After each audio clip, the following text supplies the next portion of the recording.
के दिन अगर शिव जी के मंदिर में पानी चढ़ाया जाए, जल चढ़ाया जाए, तो घर में विद्वत्ता का अनुभव होता है महाराज। भगवान विष्णु ने जाते हुए शिव बाबा को देखा। शंकर भगवान से, भगवान नारायण ने कहा आप कुछ कहेंगे नहीं? भगवान शंकर कहते हैं नारायण चिंता मत करो, बार के दिन अगर की दाल चढ़ा कर जाएगा, चने की दाल को मंदिर के पीछे बैठकर ओम नमः शिवाय बोलकर जो नारायण को समर्पित करेगा, उसके मनवांचित फल को मैं 3 महीने में पूरा कर दूंगा, उसके मन की कामना को मैं 3 माह में पूर्ण कर दूंगा। आज भी नियम है, चने की दाल को लेकर जाते मंदिर के पीछे बैठकर चने की दाल को लेकर ओम नमः शिवाय का जाप करते हैं। 7 बार ओम नमः शिवाय बोलकर चने की दाल वापस घूमकर भगवान विष्णु को समर्पित करी जाती है, तो 3 महीने में मनोकामना पूरी हो जाती है। उस चने की दाल का इतना प्रमाण है, इतना प्रमाण। गुड़ जोड़ता है। जितने समय अतिथि हमारे घर में रहे, मेहमान हमारे घर में रहे, जिसको हमने आरती के समय पर गुड़ दिया है, जिसको हमने गुड़ दिया है, वो पाकर आनंद के साथ में। अच्छा, कभी तुमने सुना जो जिसके यहाँ पर गणेश जी नहीं होते, शादी ब्याह में अगर गणेश जी नहीं मिलते तो क्या करते हैं, वो गुड़ का जो ढेला होता है ना, उसी को आधा तोड़कर गणेश जी बना के रख देते हैं और उसी आधे गुड़ के ढेले का भोग लगा देते हैं। गुड़ का ही गणेश और गुड़ ही खजाना। देखिए जरा भाव देखिए हमारे सनातन धर्म, भगवान को रिझाने का तरीका देखिए। अब कई लोग कहते हैं ये गुड़ से क्या होता है, ये मूंग से क्या होता है, ये धने से क्या होता है, चावल से क्या होता है, बेलपत्र से क्या होता है। अरे भाई, समर्पित करोगे, पाओगे तो जानोगे ना। सावन के बार के दिन जिस लड़का और लड़की का विवाह नहीं हो रहा, बहुत हताश हो गए, परेशान हो गए, विवाह संबंध जमी नहीं रहा, किसी भी बुधवार के दिन तांबे के कलश में चने की दाल को भर लीजिए, किसी भी बुधवार, और तांबे के कलश में चने की दाल को भर लो, उसमें 2 गोल सुपारी रख लो, पूजन वाली सुपारी रखकर 2 सिक्के उसमें रख लो, पीले कपड़े से मुख बांध दो, उसका पूजन करो बुधवार के दिन भी, और गुरुवार के दिन उसका पूजन स्नान करने के बाद करना। पर घर में किसी से बात मत करना, मुख से शब्द मत बोलना, मुख झूठा मत करना। पूजन करने के बाद उल्टे हाथ पर कलश को रखकर सीधे हाथ से ढककर कोई ब्राह्मण के घर में जाकर साथ में किसी को ले जाओ, बिना बोले, बिना बात करे, बिना कहे, साथ जाकर ब्राह्मण का दरवाजा बजा दे, बात कर ले और में कह जाओ, पर तुम्हें नहीं बोलना है। और वो कलश ब्राह्मण के अपनी कामना कर कर वो कलश का दान दे दिया जाए। महाराज, ज्यादा से ज्यादा 4 महीना 3 महीने के अंदर विवाह संबंध पक्का हो जाता है। विवाह संबंध, चने की दाल का दान कुछ सहज नहीं है। लग रहा है कि मैं दुखों से पीछा छूट ही नहीं रहा, तब उस जगह पर बेलपत्री के मध्य भाग में पीला चंदन, ये जो पत्ती है और ये 2 पत्ती हैं, ये बड़ी पत्ती और ये बीच की जो 2 पत्ती हैं, इसके बीच में जो डंडी का भाग रहता है, जो बीच में डंडी का जो भाग है, बड़ी पत्ती और ये 2 छोटी पत्ती के मध्य में जो डंडी का भाग है, उस डंडी के भाग में पीला चंदन और एक अक्षत पीला। शंकर भगवान को प्रदोष के दिन आप अगर प्रदोष काल में समर्पित कर रहे हैं, तो ये निश्चित है कि धीरे धीरे कर कर वो दुख समाप्त होगा, वो दुख कटेगा ही। विश्वनाथ को कुछ नहीं चाहिए, मेरे शंकर को चाहिए क्या? अगर आपके जीवन में ऐसा लगे कि बहुत बड़ी बीमारी आ गई और आपके घर का व्यक्ति वेंटिलेटर पर पड़ा हुआ है, तो शमी के वृक्ष के फूल ले आओ 7, और शमी के वृक्ष के 7 फूल लाकर एक एक फूल शंकर भगवान को श्री शिवाय नमस्तुभ्यम कहकर उस व्यक्ति के लिए जो पड़ा हुआ है, अंतिम सांसें गिन रहा है, जिसको अटैक आ गया, अंतिम सांसों में जो गिन रहा है, उसके नाम से भगवान शंकर पर चढ़ाना प्रारंभ कर दो। मात्र 7 पुष्प, उस शमी के वृक्ष के 7 पुष्प आप शिव को समर्पित करिए, उसका नाम और गोत्र बोलकर, और भगवान शंकर का मूल मंत्र श्री शिवाय, जम के बोलिए श्री शिवाय नमस्तुभ्यम बोलकर एक एक शमी का फूल शंकर पर चढ़ाना प्रारंभ कर दो। फिर आगे वो विश्वनाथ की मर्जी है, वो प्राण कैसे लेकर वापिस आता है, उस काल से छुड़ाकर महाकाल कैसे लाता है, ये वो जाने। आपका फर्ज केवल आप अदा करिए। ये 3 समय एक ऐसा समय है, मान लो सुबह यदि आपको समय ना मिले भगवान शंकर का गुणगान करने के लिए, मान लो दोपहर का समय ना मिले शंकर भगवान का गुणगान करने के लिए, तो शिव पुराण कहती है जब सूर्य डूब रहा हो, प्रदोष काल का जब समय हो, तब उस शंकर का गुणगान करो तो सारी जिंदगी तुम्हें किसी के आगे हाथ नहीं फैलाना पड़ेगा। भगवान भोलेनाथ स्वयं तुम्हें उतना प्रबल वैभवपति बना। कितना सुंदर कहा है। जब जिंदगी बहुत संघर्ष में चल रही हो, बहुत दुख का जीवन चल रहा हो, बहुत कष्ट का जीवन चल रहा हो, बहुत कष्टमय जीवन चल रहा हो, तब शमी के 5 पत्ते, शमी के 5 पत्ते,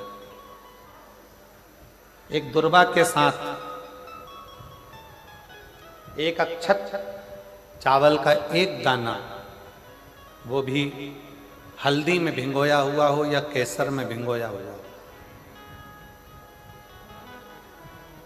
शमी पत्र 5, एक दुर्वा, एक चावल का दाना, जो दिल से हृदय से बेलपत्री के वृक्ष के नीचे पार्थिव लिंग का निर्माण कर कर मट्टी का शिवलिंग बनाकर प्रदोष काल में, मतलब शाम के समय पर शिवलिंग बनाकर उस पे जल चढ़ाकर, जो ये 5 शमी का पत्र, एक दुर्वा और एक चावल का दाना, अपनी कामना कर कर जो दुख चल रहा है बाबा से विनय कर कर एक एक पत्ता जब समर्पित कर दे, फिर एक दुर्वा समर्पित कर दे, फिर एक चावल का दाना समर्पित कर दे और बाबा का वहीं पर पुनः विसर्जन कर दे, 3 महीना तो जाने दो, 15 दिन के अंदर वो दुख कटता जरूर है, चाहे कोई भी दुख, किसी भी तरह का दुख क्यों नहीं। एक बेलपत्र के वृक्ष की परिक्रमा करने वाले को हजारों अश्वमेध यज्ञ का फल प्राप्त हो जाता है, हजारों अश्वमेध यज्ञ का फल प्राप्त हो जाता है। उसी तरह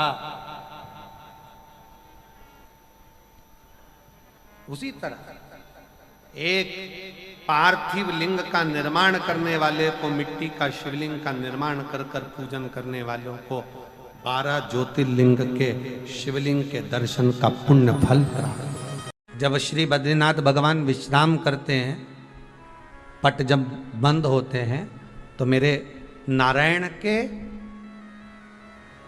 हृदय से बाहर जो लक्ष्मी जी का मंदिर है, वहां से लक्ष्मी जी को लाकर हृदय से लगाया जाता है और भगवान को एक कम्मल पूरा घी में उसको लपेट कर, पूरे घृत में उसको लगाकर, गौ माता के घृत में उसको लगाकर नारायण को भगवान शिव का स्मरण कर कर लपेटा जाता है। भगवान नारायण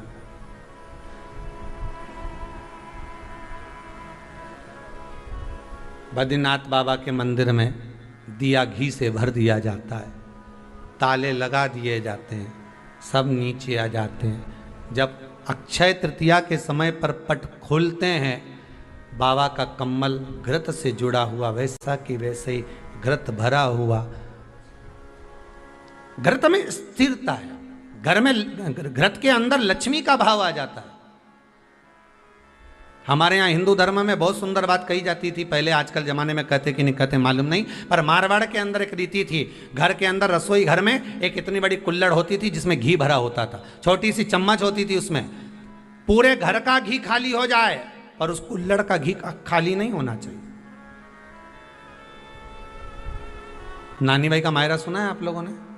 अगर नानी भाई का मायरा सुना होगा तो नानी भाई के मायरे में नरसिंह मेहता जी की जो दादी के प्राण छूटे थे, वो केवल इसी बात पे छूटे थे। अगर नानी भाई का मायरा सुना होगा तो आपको मालूम होगा, नानी भाई के मायरे में जब नरसिंह मेहता भोजन करने के लिए बैठे तो नरसिंह मेहता की भाभी दुरत गौरी ने कह दिया दादी के सामने, जब दादी बोली क्यों इसकी रोटी में घी नहीं लगा, तो कहा कुल्हड़ का घी समाप्त हो गया है, रसोई घर में जो बाटकी रखी थी उसका घी समाप्त हो गया। जय कुंवर भाई को चिंता लग गई, आंखों से अश्रु बहने लगे और जय कुंवर भाई नरसिंह मेहता की दादी प्राणों को छोड़ दी कि मेरे रसोई घर का घी समाप्त हो गया, मतलब ये घर अब बर्बाद होने में देरी नहीं लगेगी। नानी भाई का मायरा कहता है, दादी के प्राण छूट गए थे, नैनों से नीर बह रहा था। केवल जरा सा संवाद।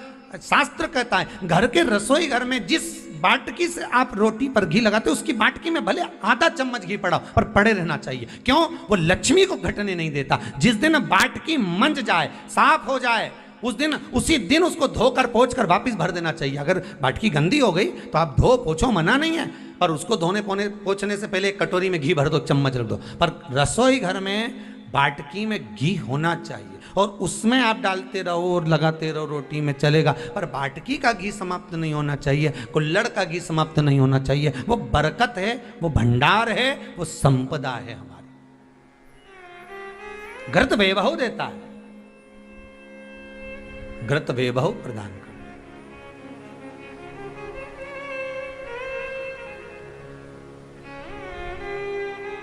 घृत वैभवता देता है।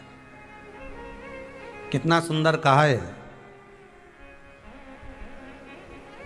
शंकर भगवान के शिवलिंग पर घृत चढ़ाने के बाद आपने दही चढ़ाया शिव जी को, ठीक है, आपने दूध चढ़ाया, जल चढ़ाया, दही चढ़ाया, शहद चढ़ाया, शक्कर चढ़ाई, मिष्ठान चढ़ाया, जो भी आप शिव जी को चढ़ा रहे हो उसमें से केवल एक पदार्थ, एक वस्तु, घी, शंकर के शिवलिंग पर चढ़ाने के बाद में उसी शिवलिंग का घृत, जहां शिवलिंग रखा हुआ है, शिवलिंग जहां रखा रहता है उस कटी पर उस घृत से हस्त फेर देना चाहिए अपनी मनोकामना कर कर। जो अभिषेक आपने किया है वो अभिषेक का फल भगवान भोलेनाथ कुछ ही दिन में प्रदान कर देते हैं। मात्र उंगली फेर देने पर, घृत पात्र की उंगली, घृत का जो आप अभिषेक कर रहे हो, जल चढ़ा रहे हो, दूध चढ़ा रहे हो, आप पंचामृत सामग्री समर्पित कर रहे हो, आप दुनिया की सारी वस्तु भगवान को दे रहे हो, तो घी चढ़ाते समय जब घी चढ़ जाए, शंकर के शिवलिंग पर घी चढ़ गया, उसकी एक उंगली लेकर शिव मंदिर में जहां शंकर जी पिंडी पर बैठे हैं उस जलाधारी पर जो शिवलिंग रखा हुआ है उसके चारों तरफ उस घृत को लगा देना चाहिए अपनी कामना कर कर। महाराज शिव उसको स्वीकार करता है। क्यों? शंकर और पार्वती के मिलन स्थल माता पार्वती की गोद में भगवान शंकर का जो शिवलिंग स्वरूप विराजमान है, हस्त कमल के अंतर्गत जो भगवान विराजमान है, उसका फल चोगना मिल जाए।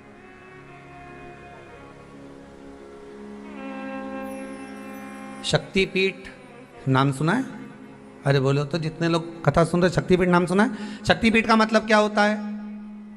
जहां पर माता सती के अंग के टुकड़े होकर गिर पड़े वो शक्तिपीठ के रूप में निर्मित हो गए। तो जितनी भी शक्तिपीठ होती है उन शक्तिपीठ में आप लड्डू चढ़ाएं, पेड़ा चढ़ाएं, वस्त्र चढ़ाएं, आभूषण चढ़ाएं, सोना चढ़ाएं, चांदी चढ़ाएं, मुद्रा चढ़ाएं, आपकी मर्जी पड़े करोड़ों रुपए चढ़ाएं, मना नहीं है। पर शक्तिपीठ का दर्शन करने जब जाएं तो कम से कम थोड़ा साथ में गाय का घृत, असली घी साथ में लेकर अवश्य जाएं। क्यों? शक्तिपीठ पर भी घी समर्पित करने से मनोकामना पूर्ण हो जाती है। आप आएंगे शक्तिपीठ का दर्शन करके और मनोकामना पूर्ण होना है। मात्र शक्तिपीठ।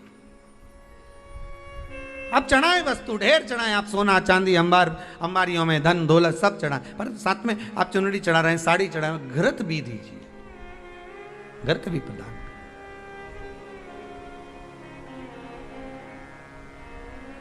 घृत का दान मूल है। धर्म पत्नी से संतान नहीं, औलाद नहीं, बड़े दुखी है, बड़े दुखी।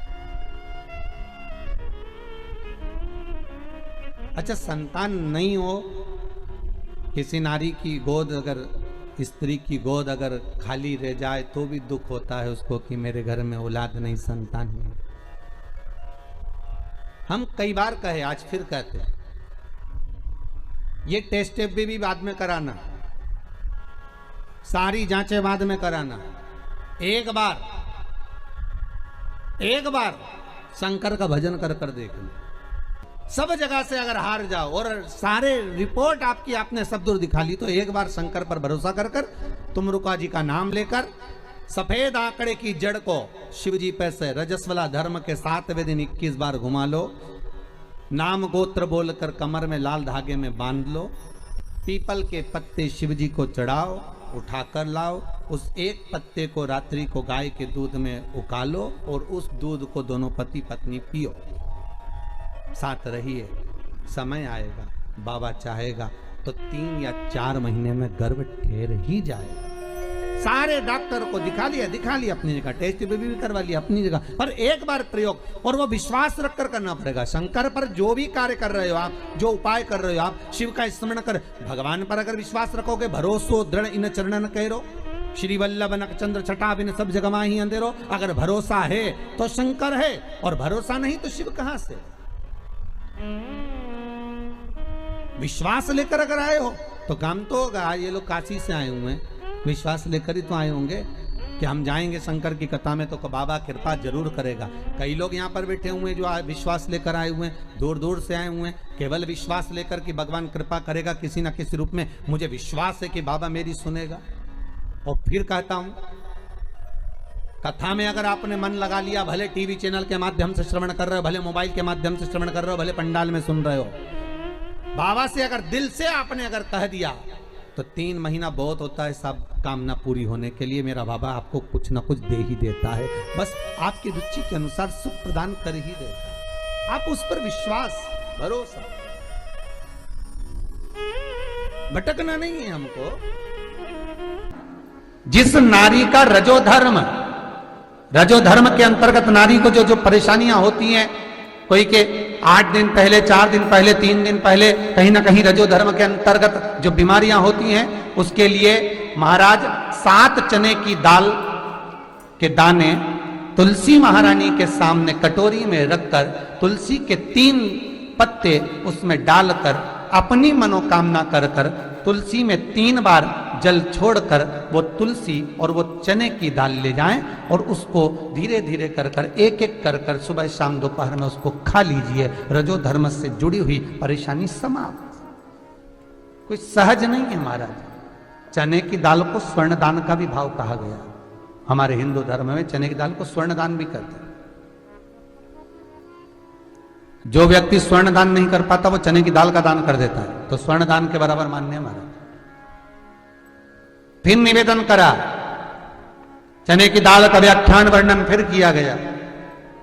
मान लो कोई प्लाट है, कोई प्रॉपर्टी है, कोई जमीन है, कोई जायदाद और नहीं बिक रही, बहुत परेशान हो गए, लाखों करोड़ों रुपए तुम्हारे डूब गए और ये प्रॉपर्टी बिके, तब तुम उबरो, तो उसके लिए चने की दाल को एक रात्रि पहले रविवार के दिन घर में गला लीजिए और उसको गलाकर दूसरे दिन उसमें थोड़ा सा चंदन मिलाकर पीस लीजिए।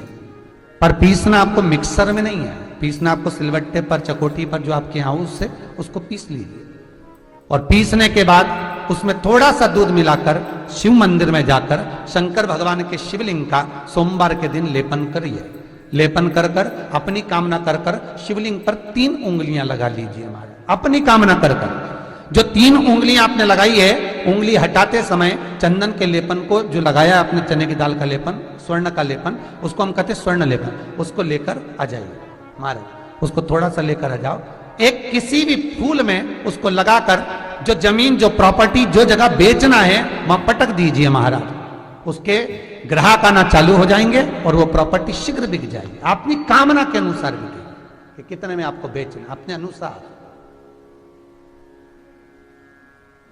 महाराज चने की दाल स्वर्ण दान के बराबर है। चने की दाल को सहज नहीं समझा जाता, गुरु भक्ति के लिए बहुत मूल है। माताएं कई बार पीले गुरुवार करती हैं या केले के पेड़ के नीचे पूजन करती है तो चने दाल समर्पित करती है। क्यों करती है? उसका भाव है स्वर्ण दान के बराबर, मनवांचित फल की प्राप्ति के लिए, मनोकामना के लिए। जिस जमीन में फसल कम होती हो, जिस जमीन में प्रॉपर्टी के अंतर्गत कहीं लाभ नहीं मिल रहा हो, जो कई लोग वो जमीन की दलाली का काम करते हैं ना, जमीन बेचवाते हैं, खरीदवाते हैं और कोई लाभ ही नहीं मिल रहा, कई दिनों निकाल दिए, साल निकाल दिए, कोई लाभ नहीं हुआ, तो निवेदन है शंकर भगवान के मंदिर में शिवलिंग पर 108 चने के दाल समर्पित करो।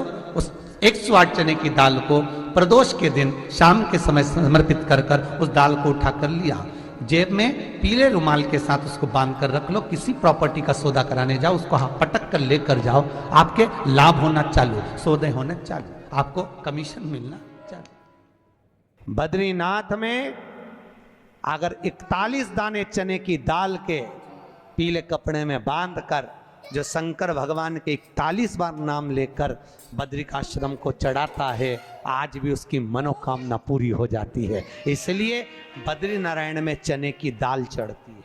क्यों चढ़ती है किसी को नहीं मालूम, पर उसका कारण यह शिव महापुराण में लिखा कि बद्रिकाश्रम में चने की दाल शंकर भगवान का नाम लेकर चढ़ाई जाती है। क्यों? क्योंकि जब जैसे दादी को स्वर्ण सीढ़ी चढ़ाते हैं, देखा स्वर्ण सीढ़ी चढ़ाते हैं तो चने की दाल बर्तन में भरते हैं, फिर उस पर सोने की सीढ़ी रखते हैं, तब वो स्वर्ण सीढ़ी चढ़ती है। उसी तरह जब हम किसी बच्चे को गोदी लेते हैं और उसको कोई दान देते हैं, अपना मकान अपनी जायदाद जब उसके नाम लिखते हैं, तो बच्चे को जब गोदी लिया जाता है तो सामने थाली में चने की दाल भरी जाती है। नामकरण संस्कार जब बच्चे का किया जाता है तो सामने थाली में चने की दाल रखी जाती है। क्यों? चने की दाल जब हम दान करते हैं तो स्वर्ण के बराबर दान का, प्रॉपर्टी के बराबर दान का लाभ जीव को प्राप्त होता है। आज भी नारायण के मंदिर में बद्रिकाश्रम में 41 दाने चने की दाल के देने पर, आपको 41 तो गिनता नहीं इसलिए पोटली में बांध कर ले जाता है, जितने हैं दे दो, शिव का नाम समर्पित करिए। हर हर भगवान शिव का नाम लेकर बद्रिकाश्रम में चने की दाल का दान। अच्छा, इसलिए केदारनाथ में जपा जाता है नारायण नारायण, और बद्री आश्रम में जपा जाता है ओम नमः शिवाय। दोनों जगह विपरीत दशा है। केदारनाथ जी में क्या जपना चाहिए? श्रीमन नारायण, ओम नमो भगवते वासुदेवाय, श्री कृष्ण शरणम मम। ऐसे केदारनाथ जी में बैठकर भगवान का नाम का जाप करना चाहिए। और बद्रिकाश्रम में जब भी जाओ तो मुख से ओम नमः शिवाय, ओम नमः शिवाय। जैसे व्यक्ति का कोई काम नहीं हो रहा हो, बहुत दिन से लगे, बहुत समय से लगे, ये काम हो ही नहीं रहा, तो शंकर जी का नाम को उल्टा कर कर जपना चालू कर दो। नमः शिवाय ओम। सीधा नाम क्या है? ओम नमः शिवाय, शिवाय नमः ओम।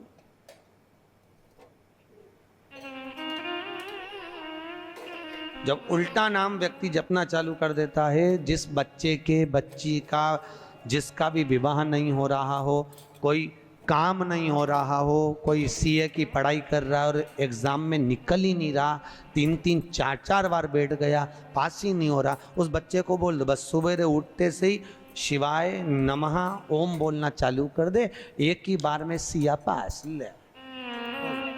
कहा करत बा, जॉब नहीं लग रहा हो, जब उल्टा उल्टा जप ले। ये उसी में का हाल है।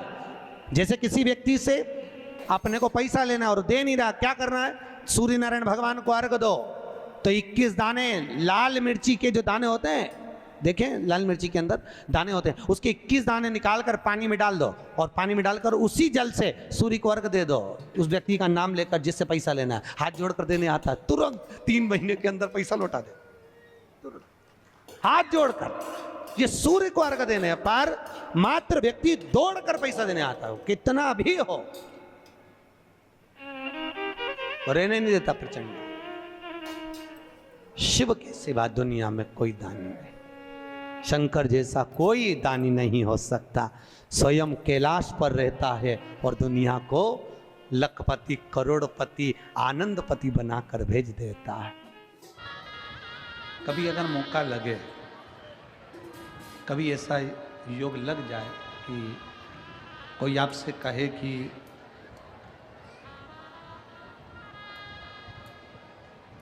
आपके शरीर में बहुत भारी कोई रोग हो गया और बहुत बड़ा रोग है, बहुत रोग,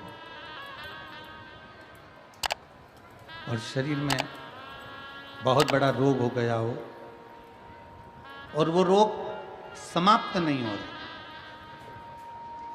वो रोग समाप्ति की ओर जा ही नहीं रहा, रोग समाप्त हो ही नहीं रहा, तो एकांक्षी नारियल लीजिए। श्रीफल, नारियल देखा है सब लोगों ने? श्रीफल जो होता है, नारियल जो होता है, एकांक्षी नारियल। एकांक्षी नारियल से मतलब है कि नारियल में जो जटा होती है उस जटा के स्थान पर 3 नेत्र होते हैं। किसी किसी नारियल में 2 नेत्र होते हैं, किसी में 3 नेत्र होते हैं, किसी में 2 नेत्र होते हैं, किसी में 3 नेत्र होते हैं। तो 3 नेत्र वाला नहीं, 2 नेत्र वाला नहीं, कभी अगर मिल जाए, भूलवश तुम्हारे हाथ में आ जाए, एकांक्षी नारियल।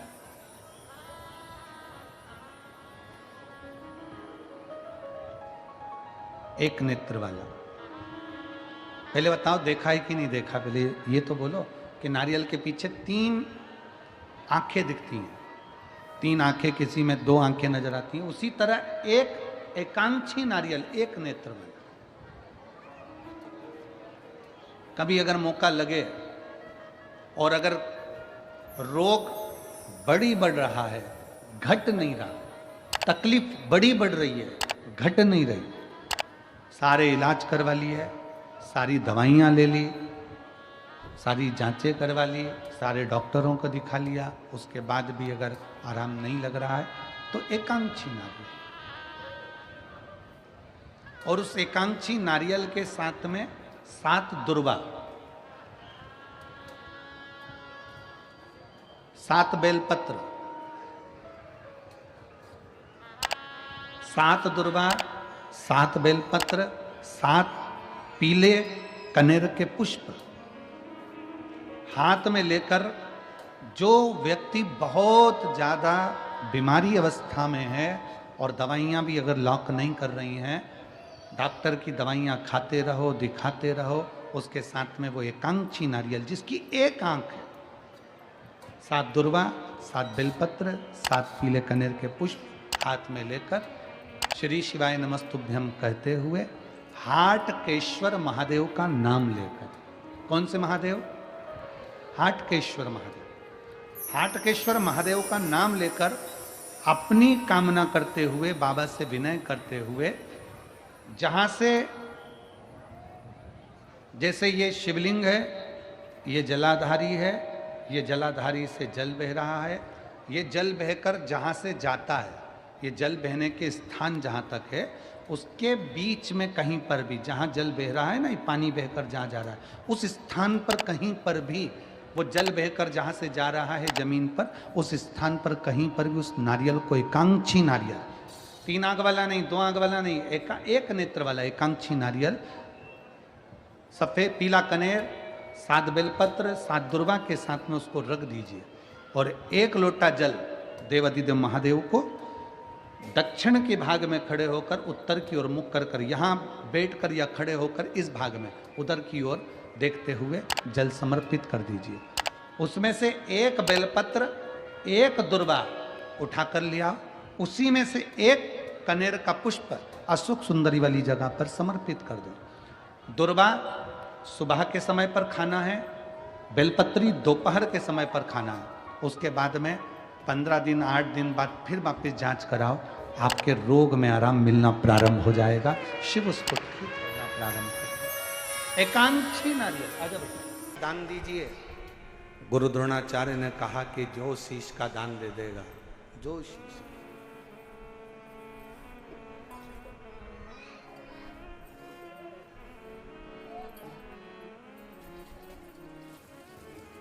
मेरे शंभू ने कहा, मेरे शंकर ने, इस पवित्र कथा का आनंद कर रहा है, हस्तिनापुर शिव महापुराण की कथा कर रही है, जो शीश का दान देगा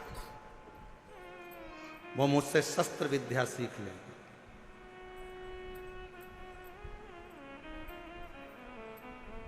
अब कौन शीश का दान दे?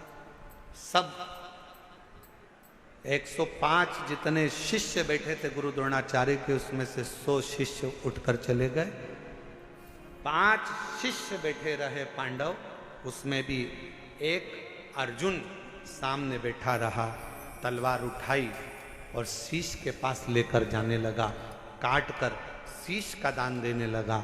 गुरु द्रोणाचार्य ने मना कर दिया, मुझे कटा हुआ शीश नहीं, तेरे धड़ पर लगा हुआ शीश मेरे चरणों में पड़ जाएगा, उतना दान बहुत है और मैं तुझे दे दूं, मत दीजिए। शंकर भगवान को तुम्हारा धन नहीं, वैभव नहीं, सत्ता नहीं, दौलत नहीं, शिव जी को केवल तुम्हारा एक लोटा जल शिव को समर्पित कर दो।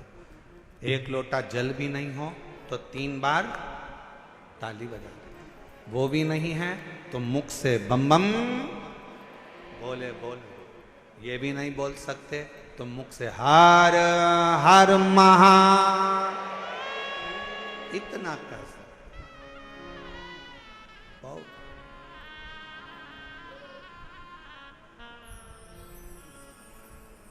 कुछ नहीं। जिस दिन अहंकार छोड़कर, अभिमत्ता त्याग कर, अभिमान का त्याग कर कर, जिस दिन अहंकार को छोड़कर तुम शिव की ओर बढ़ोगे, शिव तुम्हें प्राप्त होता है। हस्तिनापुर शिव महापुराण की कथा में हस्तिन नाम का जो राजा था वो शंकर का परम उपासक था, जिसने इस राज्य को बसाया था।